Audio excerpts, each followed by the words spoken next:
Thank you very much. Thank you everybody for being here. So my name is Andrea Isella from Rice University, and I'm tag team with Zhaohuan to present our summary for chapter 12. We are talking on behalf of the other co-authors, starting with Jeong-Eun Lee, which is here in the audience, and Satoshi Okuzumi, which is also here. Scott Suriano, Rebecca Martin, unfortunately they couldn't make it, but please talk to any of us if you have a question that we cannot address during this talk. So our chapter is about trying to summarize the many observations and theory about structure in disks. And I want to start just by reminding you where we were during PP6, and that at that time, ALMA long baseline was still not available. However, ALMA was already observing disk and was already delivering some observation of structure in disk. Structure in disk were not discovered by ALMA. We knew already, particularly for a specific class, which are the transitional disks, that are this class that lack infrared access, and that was already modeled as a lack of dust close to the star. And this disk indeed show cavities already in previous observation, obtained, for example, with starting from Plateau de Bourg observation, SMA, and Karma, and these are just some examples. And that was the state of the art at the time of Protostar and Planet 6. So at that time, if you look at classical disks that were not transitional, they look like this. And this is a very famous example you all know. I cannot avoid mentioning, obviously, HL Tau.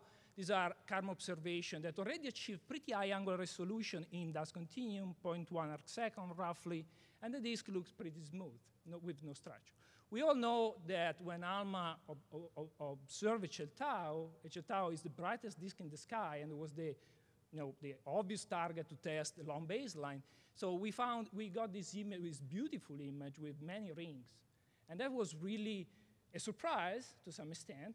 We were thinking about structure, obviously, but we didn't think about finding so much richness in structure in these disks. So this business about studying substructure at high resolution is relatively new. And so the point of our chapter is trying to make a summary, but because it's a new field, don't expect many answers to your questions. So we'll see where we are at the end with that. So this brings me to a brief outline. So I'm going to go through a very brief introduction just to mention how we observe structure in disks, and then our result about statistical analysis of available data about the occurrence and classification of this subtraction. Then I'll pass my microphone to Zhaohuan as a theoretician. He will talk about physical processes and comparison with observation, and then we'll come back together to talk about future prospects and our conclusion.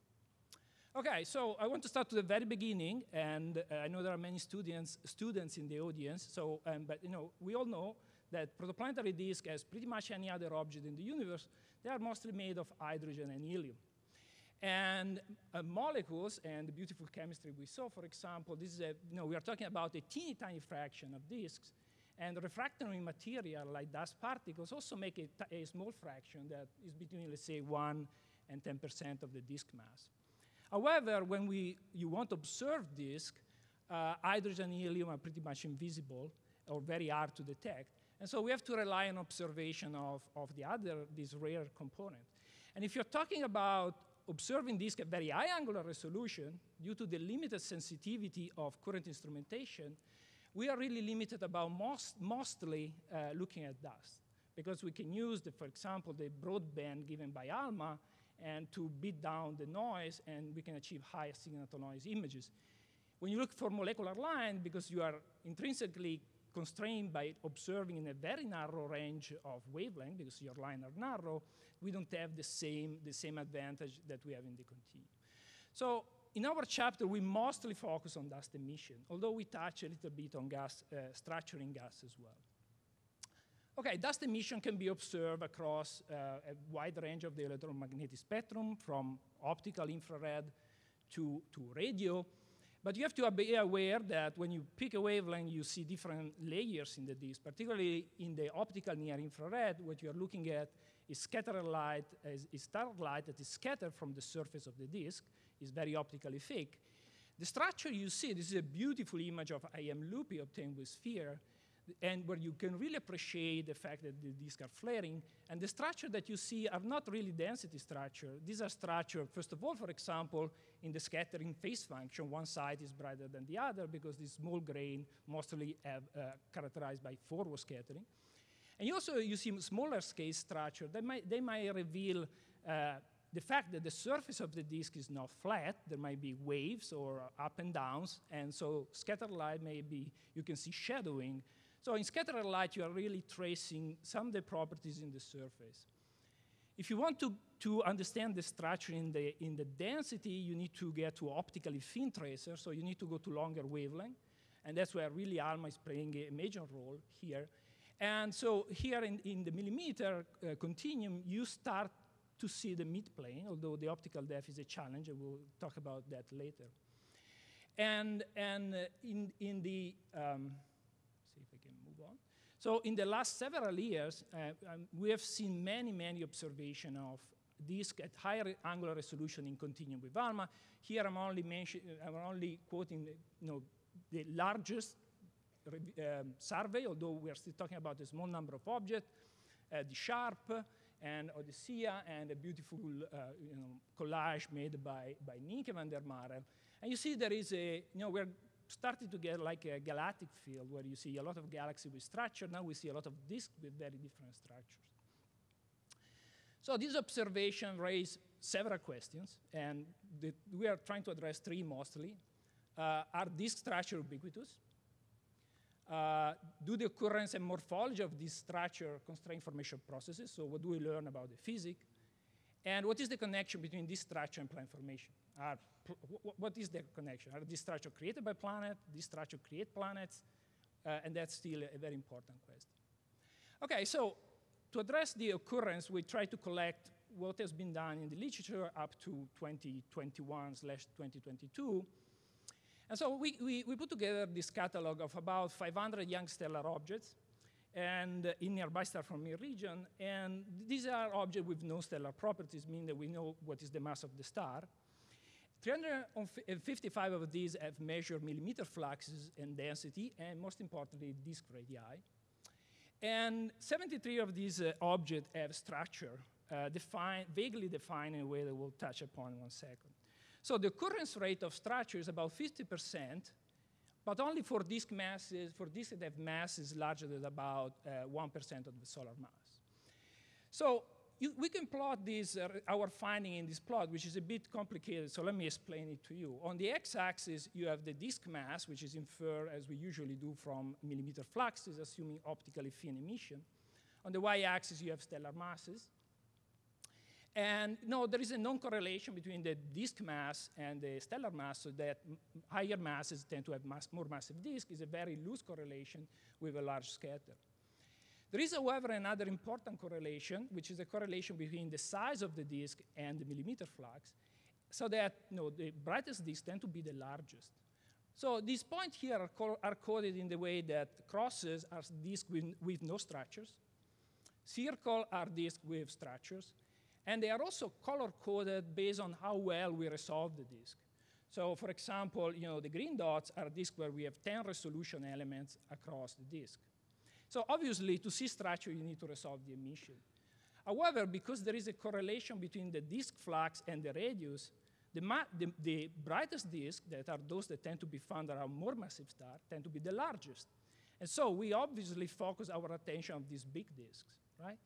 So what you find here in this histogram at the top and the bottom, again, is a kind of, these are distribution. The point is that when you look at these most massive disks, they all have structures.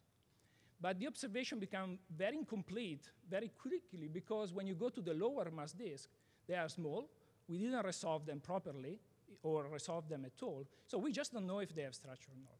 This is very important, because if you think about connecting theory, if you think about general theoretical processes, physical processes that explain structure, you have to be careful about, so are these really general, or are we talking about really a subset of disks that might be weird disks, because these massive disks are the tail population of the disk mass population. Okay, so there is this important observational bias. With that out of the way, there is another problem, how you classify structure, right? Because they are all different.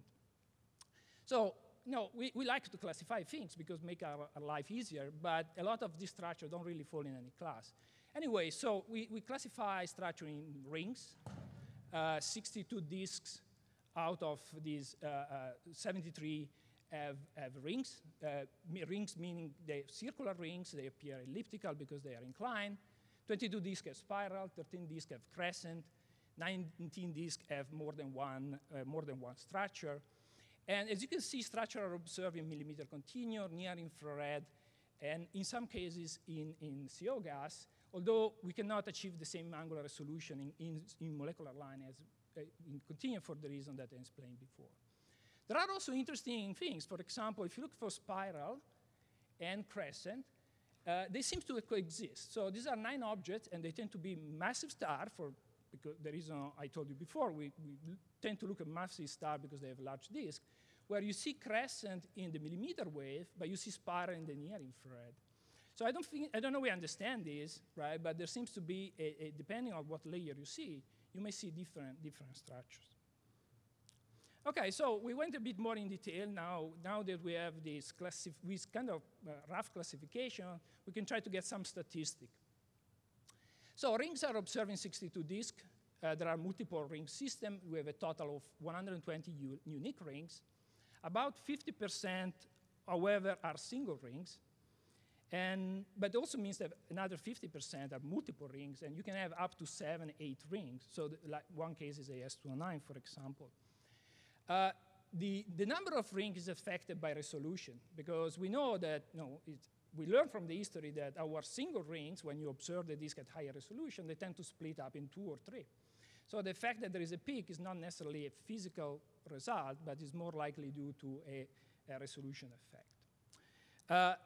The distribution of ring radii, these rings are found all over the place. Eventually, the disks are not that big, right? So generally, they have outer radii between 50, maybe 100 AU, and so you don't find ring very large separation. And also, in the inner part, okay, you are limited again by the resolution because you don't find rings very close to the star if you cannot resolve them. But for example, a very famous example of TW Hydra where we see a ring at 1 AU. So there is a broad range of location. So you can characterize ring with the location. You can fit the Gaussian profile. And you can characterize ring with the width. And Zhaohuan will go in more detail about that. So let me move on because time is ticking. Spirals are less commonly found in disks. What I want to point out here is that spirals are common in binary systems. So that's something robust we have learned, and we'll go back to that. There seems to be a prominent peak at m equal 2, which is also a pretty robust result. So we tend to find m equal 2 spiral. And pitch angle tend to be large. And there is a tentative, perhaps, dependence of the pitch angle with the disk mass, and this is something that also Zhaohuan will touch upon. Lastly, before passing the microphone to Zhaohuan, crescent, we have, these are the rarest objects. There are 19 crescent, 13 disks. The occurrence rate is actually pretty large for the most massive disk. It's 30% for disks more massive than 5% of the solar mass. But it appears to be drop very sharply for low mass disks. However, crescent are not a well-defined class because we only define crescent, for example, we use the contrast. So you see a bright emission on one side of the disk, you see much lower emission on the other side at the same radius, and then you can measure a contrast. And we call crescent in our chapter only objects that have a contrast larger than 1.5. There are many rings that show azimuthal asymmetries that one might consider crescent. Another aspect that is important to connect the observation is the aspect ratio, because in some model that tells you about the physical origin. So with that said, this is kind of the observational summary, so I'm going to pass the microphone to Zhaohuan for the theory part. So while we have structures in disks, structures reflect some basic properties of a rotating system. For example, if we go one step beyond a smooth disk, we could add rings and gaps. The radial pressure gradient could easily be compensated by varying the azimuthal velocity. If you allow the disk to be eccentric, we know eccentric orbit can be decomposed into a circular motion and a retrograde epicyclic motion. If the fluid has some coherent epicyclic motion, then you will produce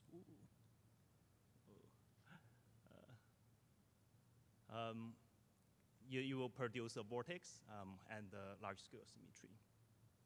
And the spirals is basically waves in the disks. If you perturb a static fluid like the surface of water pond, you have these spherical ripples. But if you perturb a Keplerian rotating disks, the perturbation will quickly be sheared into spirals. So all these features reflect just the disk existence of the disk. The more fundamental question is what drives these perturbations in disks. Since PP6, the number of theories to produce these spirals or these features also exploded. But overall, we could categorize them into 5 categories. You have hydrodynamic process, and then you could add magnetic field, one of the fundamental forces in nature, or you could invoke another fundamental forces like gravity, and the gravity could come from the disk itself, or it could come from external perturber. And since we observe the dust most of the time, you could invoke some dust, gas, multi-fluid physics inside. So I'll quickly go over all these 5 categories and just highlighting where they will operate and what the features they will produce. Okay. So regarding hydrodynamics, the first instability is the vertical shear instability. So this instability allows the fluid to move up and down to tap some free energy from the system. And in order to allow the fluid to move up and down in the disk, you want to get rid of the buoyancy. So the disk needs to cool very fast. So this only happens at the outer disk beyond 10 AU. And these up and down motions will cause very narrow rings in the disks. And also these up and down motions could disturb particles up and down, leading to very thick dusty ring. So if you do 3D simulations, you could actually see vortexes forming by this instability. So at the inner disk, there are more instabilities, but generally they will produce vortices in disks. And then if you allow the background disk to have some structures, for example, if you allow the disk have a ring structure, very sharp ring, you have very large velocity gradient across the ring. And this ring will become unstable and break up into vortices, and these vortices will merge. And there are several regions in the disk you could form these rings. For example, at the planet-induced gap edge, you could have a ring, or you could have infall to some specific location, you will produce a ring. And finally, at the end of the disk evolution, photoaberration will become important, and they could also open cavity disks. Okay. So now if you invoke magnetic field, a very weak magnetic field can destabilize the disk. But in protoplanetary disk, the disk is poorly ionized. So in this case, non-ideometry effect become very important. But even with non-ideometry effects, the magnetic field could self-organize itself to form structures. For example, here we have a disk, smooth disks with a constant amplitude diffusion coefficient, but the magnetic field organizes itself and break the disk into many rings. On the other hand, these rings are not very strong, so they cannot form vortices, and normally they don't produce spirals. Because the non-ideometry effect is determined by the disk ionization, is affected by the disk ionization. And in your protoplanetary disks, the ionization varies dramatically from inside to outside. So at some transitions where your ionization changes dramatically, you could pile up mass and form like rings or even vortices in disks. So now, after magnetic field, we could invoke gravity.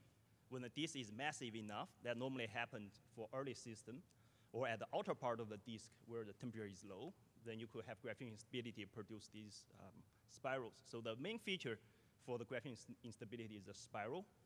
And generally, when the disk mass increases, the spiral opens up, and also the number of spirals decreases. Eventually, you will have number 2, m equals 2 spiral, but with very massive disks. And these spirals are very transient. So they come and go, and they orbit around the central star at a local Keplerian speed.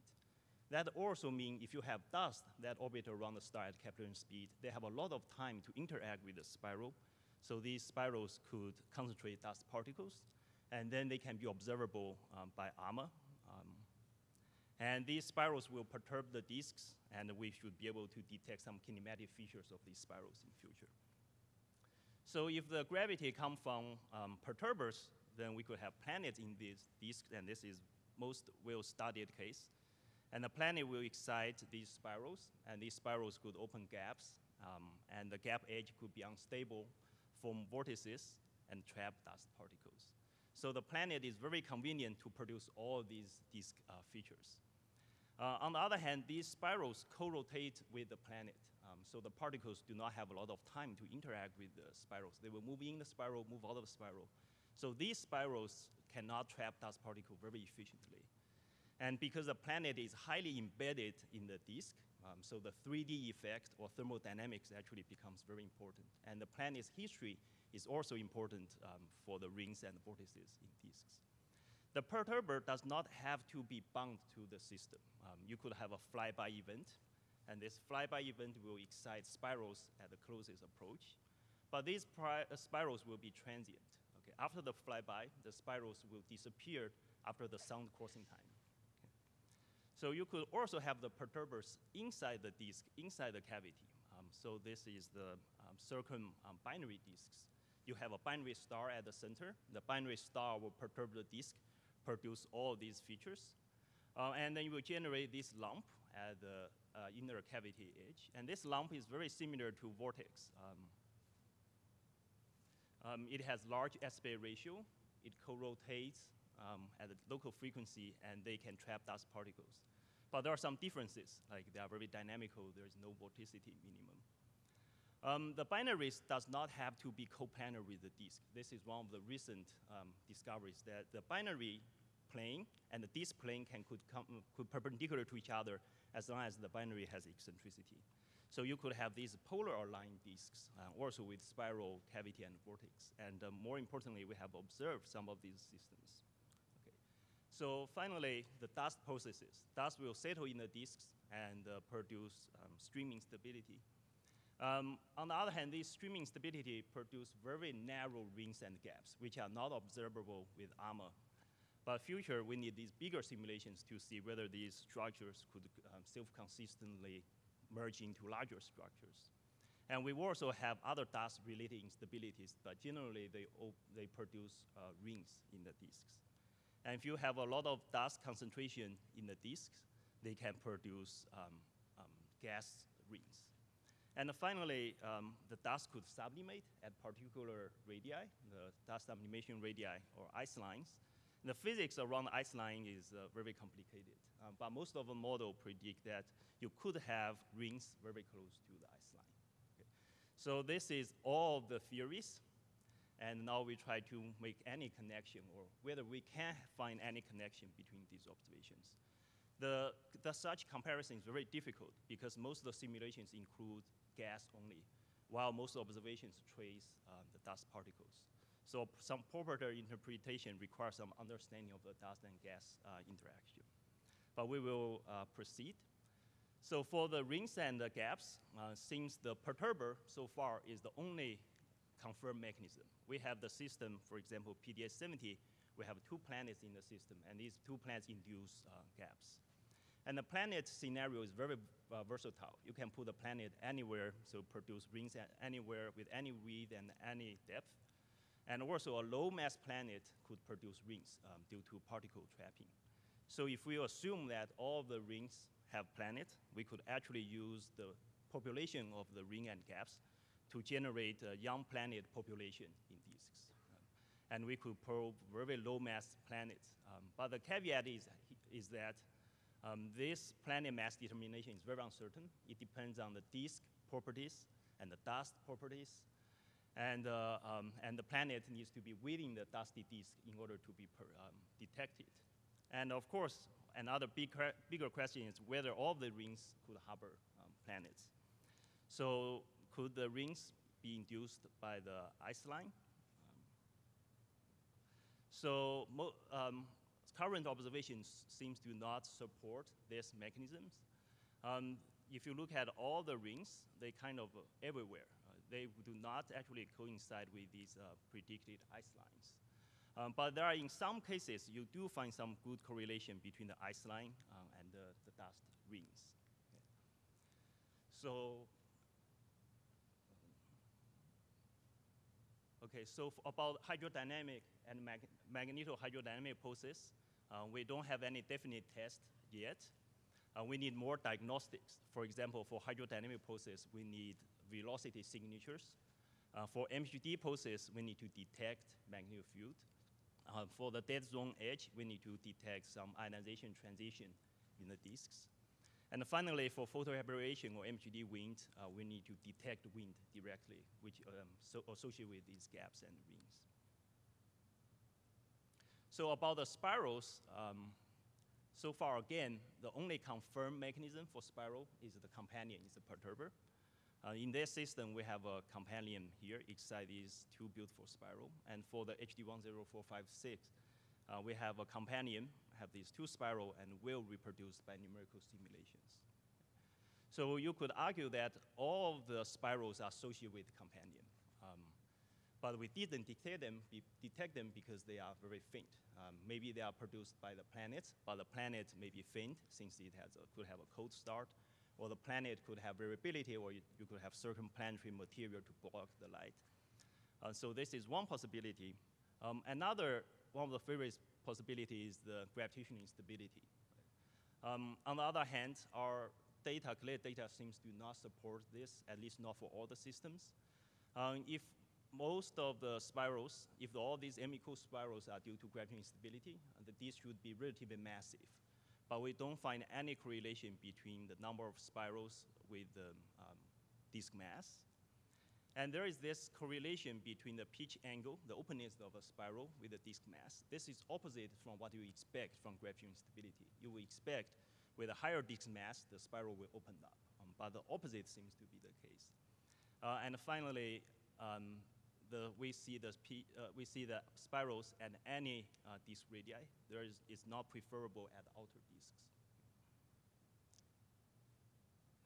So on the other hand, we see some of the, as we heard before, there's an info kind of produce this M=1 spiral. So in future, it's important to see whether these features connected with any of the features inside the disks. So now we move into the crescents. Again, for crescents, the only confirmed mechanism so far is by perturber. For this system, HD14257, we have binary at the center, and these two binaries could produce these spirals and this crescent structure. So one outstanding question for the crescents is that are all these crescents correspond to vortices in disks? And so far, it seems the properties of crescents are consistent with those predicted by vortices. For example, all the aspect ratio of the mirrored crescents is larger than 3, consistent with stable vortex configuration. And the contrast of these crescents are very high, can reach to larger than 10. Also consistent with the picture that particle trapping is happening in vortex. And the aspect ratio, there is a tentative trend that aspect ratio will increases with the disk mass. This is also consistent with the vortex theory. In more massive disks, the vortex will be more elongated. Okay. But the definite test for this vortex explanation for this large-scale crescent structure is by measuring the kinematics. So we really need to measure the retrograde motion of the gas fluid, but this requires us to have very high-resolution observations in future at the same spatial scales and the dust continuum observation. This is some previous attempts, but you could see that it suffers this beam smearing with two large beams. So in the end, for the future perspective for theory, we need a better theory, of course. We need more realistic physical model. It has two meanings. The first is we need more complete physics. All these physical processes, radiation, dust, magnetic field, and chemistry are intertwined together. Your radiation affects your chemistry affects your ability to couple with the magnetic field. And your dust affect your chemistry, so we need to have this more complete physics. And also, we need to simulate from large scales to small scales. And another meaning for more complete, more realistic physical model is that we need build models specifically for particular sources. So far, as theorists, we have not taken full advantage of all the observational constraints. We start with a simple disks, but we actually have more information. For example, we know the disk surface density from CO observation. We know the 3D temperature from these molecular tracers. And we know the dust size distribution from some emitter continuum observation. So we need to incorporate all of these observational constraints into our theoretical model or MHD simulation or whatever simulations we will do. So hopefully, with all this detailed modeling, we will be able to compare with observations and answer this question: are these structures due to planets, or they are actually precursors of the planets? I'll handle this to you, Andrea. Yeah, so if theory needs more work, we need more work on the observational side for sure as well. Again, this is a pretty recent field, and so you cannot expect that we are done already. But so we're trying to, so I want to touch on 3 main points here that we could do better in terms of observation. First of all, we need, as I said, we need to observe this fainter disk. And we want to understand if the substructure are ubiquitous or if there is a trend with stellar mass, for example, or disk mass. For example, you expect gravitational stability in massive disk. If we start to see structure in very low mass disk, we can rule out that tool. And so we still cannot do that because we have this problem that we are only observing the most massive, largest disk. We need to observe younger disk. And we have beautiful surveys that are going on, like E-disk, that they focus on class 0, class 1. We want to know where these substructures form. We want to know if the substructure are intrinsic to the disk formation or not. We are assuming that disk forms move, and then you need some physical process to create substructure. But maybe disk form with substructure from the very beginning, and that's touched to the fact that we need models that go from envelope to accretion to the formation of accretion disks. And again, so the E-disk problem is showing beautiful observation. So there is much more work to be done with ALMA. The caveat here is that, particularly when you go to this young object, the optical depth may become a major challenge because this class 0 object might be optically thick at millimeter wavelength. Class 2 disks, these massive class 2 disks are already partially optically thick. So we need to go to longer wavelength to beat down the continuum opacity. So SKEA and NGVLA will play a major role in the next probably 20 years. Gas emission. So we need to observe gas emission at very high angular resolution. This is really challenging, even for ALMA. It can be done. It just takes a lot of time. So the challenge is to convince the panel to give you enough time to spend to achieve this very high sensitivity. But if we want to understand, disentangle these physical processes, for example, we need to be able to measure gas velocity, not only tangential gas velocity, we need to be able to measure radial gas velocity and vertical gas velocity, which are a smaller fraction of the Keplerian velocity. So we need high angular and high spectral resolution, which is really pushing the capabilities of ALMA. Again, the caveat here is that, as also Claudio mentioned before, continuum can kill your lines because if everything is optically thick, all the photons are the same. You don't care about whether they are from line emission or not. So we need to go to longer wavelength, like ALMA band 1 and band 3, and here you lose angular sensitivity. So again, it becomes challenging, but it's not impossible. And the future telescope like NGVLA, where you can do observation like ALMA in band 3, but at 10 times better angular resolution sensitivity will be really key to expand this field. Last but not least, planets. We all like planets. And we predicted many planets, but are these planets, do they really exist or not? I think is a big question. We have a few. PDS-70 is a very robust detection. There are a few others that are candidates, but we need more. JWST can detect some of these, at least the ones that are farther out enough that your contrast is low enough, you can achieve low contrast. So I'm looking forward for the JWST section to see if there will be something about exoplanet. With that said, so these are our conclusions.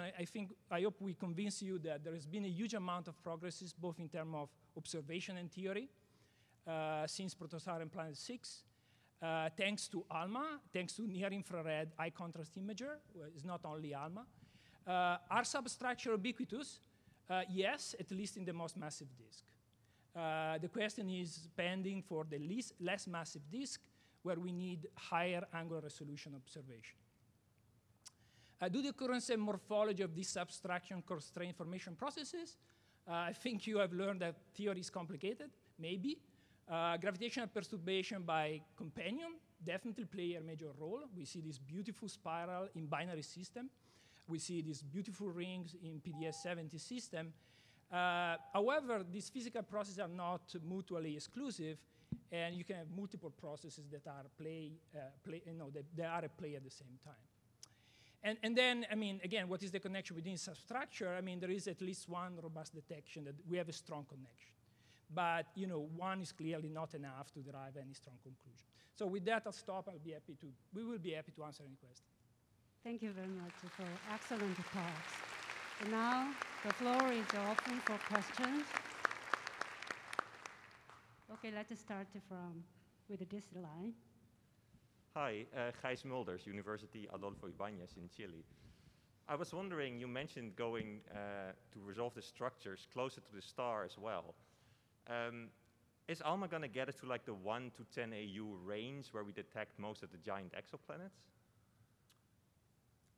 Yes, it can be done. It just, it's challenging. It takes time, and as everybody that works with ALMA knows, if you want to do high frequency observation, despite the fact that ALMA is 5,000 meter elevation, the good weather for high frequency is not that abundant, but it can be done with enough time and enough telescope time, for sure.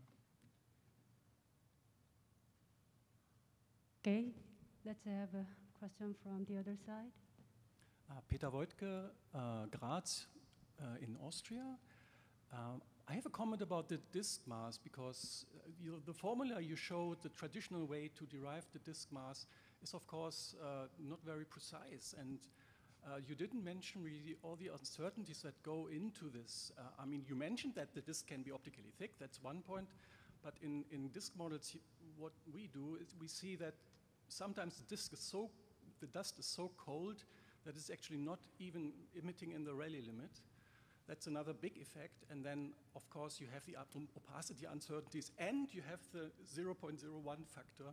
I think you also didn't mention it. I just wanted to know all these nice attempts to correlate now the observations with the disk mass hinge on our ability to pin down the disk mass. And I think this is still, when you look at TW Hydra, for example, there's still, I mean, this is the best observed system maybe, and still there's a large uncertainty about the disk mass. I wanted to invite you to comment on that. Yes, I completely agree, and so I didn't have time to touch on that because time is limited and we want to cover a lot of things. But yes, I mean, clearly there are all the uncertainty that you mentioned and more. We don't know well the dust opacity, and we don't know the dust to gas ratio and so forth. So I think, measuring disk masses is still one of the main challenge. And we have now some new technique, for example, doing dynamical mass estimate using ALMA, and there are more results that will become soon.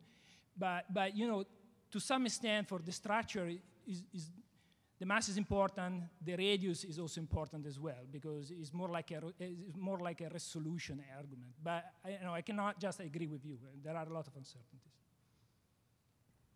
Okay, let's have a question from the back. Ilse Cleaves, University of Virginia, thank you for this very nice talk.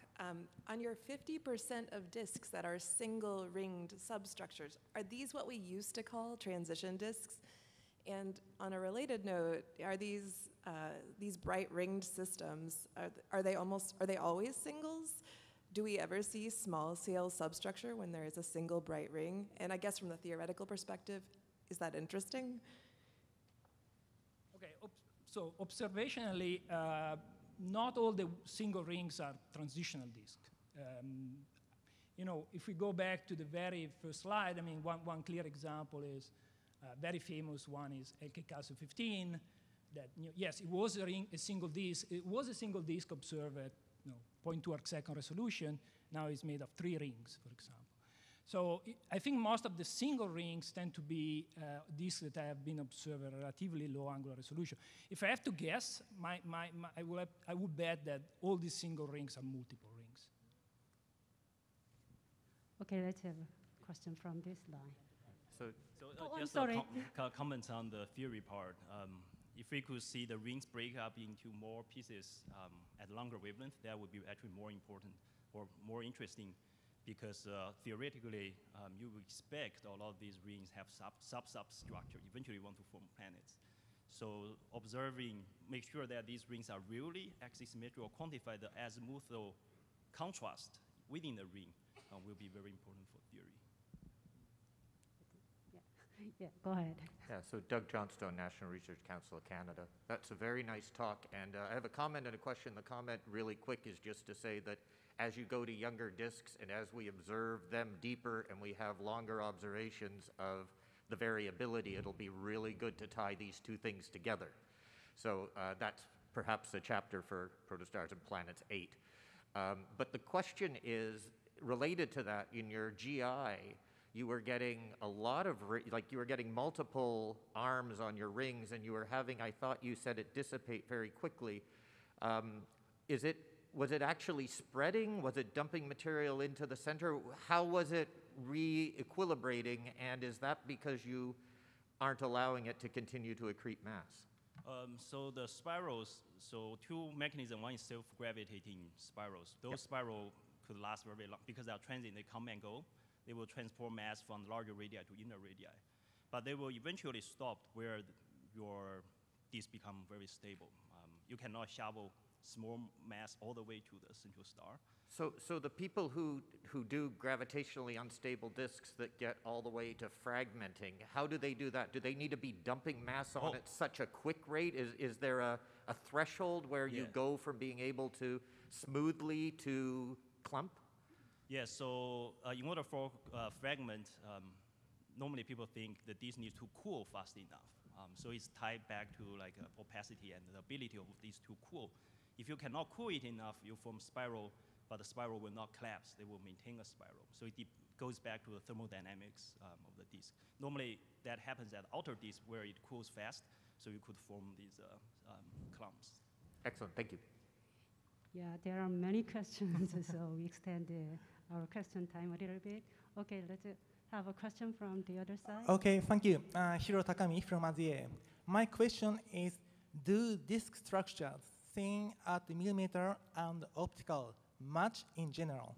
What is the current observational view, and what are theoretical predictions? Not just a few specific cases, in general. Well, in general, I cannot answer because we don't have a general picture. I can talk about a few specific cases, unfortunately. Sometimes they do, sometimes they don't. MWC 758, shown here, it shows spiral in scattered light. You also see the same spiral in CO emission and in dust in millimeter continuum.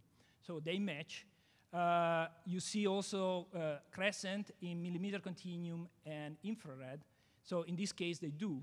In this case, they don't. You see a lot of crescent in millimeter continuum, but you see a lot of spiral in infrared. Spiral trace micron-sized particles. These are those that scatter your infrared light. Millimeter trace sub-millimeter grains. So either this is due to a different distribution, you're also tracing different layers. So it's very hard to connect different layers and different particle distribution because there is gas-dust dynamics. So unfortunately, I cannot give you a general picture. I think we need to, unfortunately, we need more observation. Thank you. And any theoretical predictions? Any comments from Zhaohuan? Thanks. So theory-wise, that means the disk surface and disk midplane are very different. So that means we really need to look at a lot of 3D effect. That also opens the possibility to test a lot of theory. For example, the spirals could be opened up at the surface because the sound speed is higher at the surface. So if we could carefully compare these with a detailed model, in which case your model do consider these thermal stratification, then we will have a better comparison between simulation and observation. Current simulation is very simple. Locally isothermal for most of these so they are not capable of distinguish mechanisms. Thank you. Okay, question from the back. Hi, Francesco Lovascio from CRAL at ENS Lyon. So we've been hearing a lot about particle size distributions. There is an offhand mention in the talk that now we can sort of constrain it, and then we were talking about that we're capturing physics of different particle sizes. So I have sort of two connected questions. The first being, how well can we actually constrain the dust size distribution? And the second being, do we now have to run polydispersed simulations of everything, which are a nightmare? Okay, I'll answer about how well we constrain the grain size distribution. You know, well, probably the best thing to do is go back to Protostar and Planet 6 and to look at the chapter about that. And the state of affair didn't change much. One thing that happened in the last, meaning that we use the spectral slope of the millimeter emission, and then from there we constrain the spectral slope of the dust continuum emission, the dust opacity, but is degenerate with optical depth. And in the past, we tend to believe disks were optically thin, so that the connection between spectral index and dust grain size was pretty well understood. Unfortunately, what our observation shows is that most of these rings are actually optically thick. And when they are optically thick, then there are two things. One is that you lose the dust opacity slope. The other is that scattering at millimeter wavelength might be important. And if scattering is important, what you find is that essentially you cannot constrain. You can only put a lower limit on your grain size, which is relatively small. So in most of these disks, say you need to have probably 100 micron size grain, but maybe there are millimeter grains or centimeter grains. It's very hard to tell. So it's a very complicated problem, and it unfortunately became more complicated in the last few years due to the fact that these disks are more optically fit than what we thought. Theory-wise, one thing I want to say is that, yes, we are already doing multi-fluid simulation where you have multiple dust grain and multiple and gas together. It's not making the comparison with the observation any easier, unfortunately, because now you have many, many parameters that you need to explore. Okay, let's have a question from this line again. Kate Follett, Amherst College. Thanks, Andrea and Zhaohuan, for a really clear and compelling talk and chapter. Really exciting stuff. I have two questions. Hopefully, they're kind of quickish ones. One is, so when we're doing observations of these structures in scattered light and in continuum, millimeter continuum, what are the qualities of the morphological features that are going to probe the formation processes for them, or the things that incite them? So, for example, I know the width of the rings, it sounds like, is important, the pitch angle of the spiral arms, the extent of the crescent structures, but sort of related to that, how do we quantify those? It strikes me that a lot of them are kind of sensitive to what our resolution is. So how did you guys in the chapter identify features? Was it kind of qualitative or quantitative? And I had another question, which was just for the flocculent spiral arms, are there any good models for what creates those as opposed to sort of a classical grand design two-arm spiral? Yeah, regarding the first question, in the chapter we try to measure as many measurable structures as possible, like the ring width for vortex, the vortex aspect ratio, contrast, spiral is the pitch angle, number of spirals. So these are all the information you could extract from the observation. Of course, the more the better, but that's all we tried. With this limited information, we could still start to compare with the simulations or theory from a population point of view, not a single source, but from a population point of view. Regarding the spirals, in a lot of simulation, you could see the spirals are not actually grand design. Like the these spirals will vary in the disks, so they could generate additional spirals. So those ones are very hard to compare with the observation, because whenever things get chaotic or like very random appearing in the simulation, it's very hard to compare with the observation. Yeah. So we need to pick some big features to be compared. Okay, the next question from the other side. Hi, Nagai Shohachi from Taiwan. Thank you for the very nice talk, and also mentioning about the eDisk survey. So I have a question about the time scale to create those substructures? Because based on the eDisk survey, we see the less distinctive substructures in earlier, younger disks. So that could mean that the substructures could form relatively quickly when the protostars evolve to the class 2 type of stars. So I'm just wondering whether you have any comment on that. Most theoretical works focus on the structures which form very quickly, because that is we do simulation, we don't want to wait a long time to see structure. But there do have the like circular gravitational stability, which takes longer at the circular time scale. So all the structures you see happens relatively within 100 orbits. So that is, at 100 AU, that's around 10 to 50 years. So it's kind of okay. Yeah. Okay, thank you. Let's have a question from the back, in the middle. Hanpo Liu, Peking University. This is a question connecting this talk to the first talk this morning. So how can, in the first talk this morning, we talked about accretion variability. So I was wondering how can substructure of protoplanetary disks help us understand more on accretion variability? So is there any theoretical prediction or observational hints? Thank you. A lot of accretion variability measured in English talk is from the inner disks. Those are the accretion onto the star, while AMA is observing the structures at much larger scale. But that's an interesting question or connection, because the inner disk could, for example, we will hear, cause shadow to the outer disks. So by studying these correlations at different wavelengths, at different scale, it will be important to constrain the disk structure.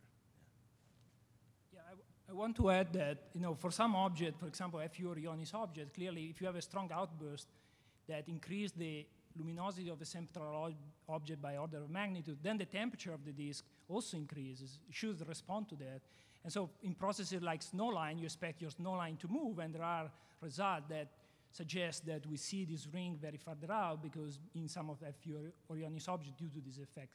So there are connections. I think currently there are not many results, and as Zhaohuan says, it's hard to connect the very innermost region to these tens of astronomical units, but there are interesting connections. Thank you. Okay, have a question here. Thanks for the interesting talks. I'm Ken Chen from University College London. I see from the talk there is a currency rate comparison with the disk properties and like the locations in the disk. I wonder, is there any occurrence rate has a relation with disk time, disk age, for example, like any time evolution between those substructures? So for example, if I run a simulation, I usually, if I want to build up a substructure, I usually maybe just run the simulation to certain orbits, or maybe reaching the so-called quasi-steady state, or maybe if you have a specific disk to study, you run the simulation to match the disk lifetime. But is there any like time evolution for those substructures you run different time for your simulation? You may see different things. I don't think we can claim that there is any robust dependence with age. Stellar ages are very difficult to constrain, particularly for these kind of relatively massive star. So, we only know the ages of the region that this star belongs to with uncertainty of millions of years. So, it's very hard to do that. One way to constrain, ages in general term is connecting, for example, class 0 object, class 1. And so that's why in our conclusion, we say, we need to observe this younger disk. To address the previous question also, there is a caveat of the optical depth. So the fact we don't see structure in class 1 object at 1 millimeter doesn't necessarily surprise me, because this disk also show evidence to be optically thick. And so this makes, unfortunately, looking for this structure in this young disk that will help you to constrain ages is even more difficult. Thanks. Yeah, we will have only 2 more questions. So one from this side and the final one, this one. Okay, Scott Wolk, Center for Astrophysics. This is related to the other 2 questions. when I look at the D-sharp data, or I've seen pictures of the D-sharp data, they show as a function of wavelength, the images change dramatically. And so my question is, do you actually see as you change the frequencies in the ALMA data, do you see structures transition from one to the other, from spirals to crescents or something like that? No, I don't think we see that. We see, for example, in rings, as you go to longer wavelength, they tend to become narrower. And this is explained or understood in terms of concentration of dust particles, so dust trapping, where largest particles are concentrated in a narrower region. But maybe here in the audience someone can correct me. I don't think we have evidence of going from one structure to the other, at least in the wavelength covered by ALMA and VLA. When you include infrared, yes. Thank you. Hi, I'm Shoji Mori, Tohoku University, Japan. Thank you for the nice talk. I'm curious about the statistics of the observed mass ratio between the disk mass and sphere mass. And actually, I never saw the disk without, this one. Yeah, disk without substructure showed lower the mass ratio, but actually it's opposite. But so I'm curious, but can we interpret it as just observational effect? I mean, that's lower angular resolution, or any other theoretical prescription, speculation for that? Yeah, so the fainter disks, so if you look at the mass ratio, is this diagonal line are mass ratios, so disk with equal mass ratio. Okay, so this is 10 to the minus 1, 10 to the minus 2, so this is kind of your minimum mass solar nebula, 10 to the minus 3. And the disk structure tend to clamp here, but the point is that as you go to this fainter disk, we don't resolve them. So it's an angular resolution and sensitivity problem. And so it becomes very incomplete. When we say with no structure, it means that we don't see structure. It doesn't mean that there are no structures. Mm-hmm. And so the point is we need to push the observation down to this regime so that we can tell whether there are structures or not. Okay, thank you. Okay, then thank our speakers again. And thank all of you for making this